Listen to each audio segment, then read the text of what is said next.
sedap aiskrim ni.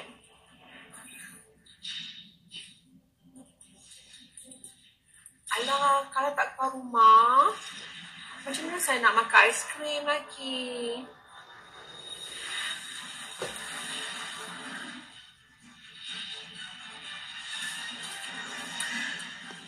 Azrul kena balik sampai 5 star. Kan janji 5 star. Okey Azrul, 5 star. Azrul tak penuhi janji. Macam mana I nak penuhi janji Azrul?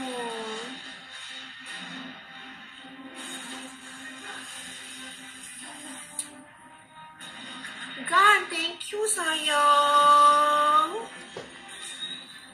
God, thank you. Thank you so much. Kan dimulakan rezeki.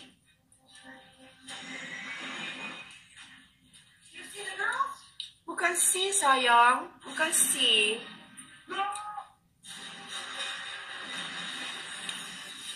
Okay. D.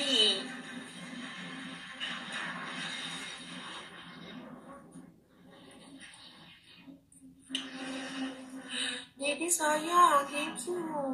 Thank you, Daddy. Thank you so much, Daddy. Daddy memang terbaik.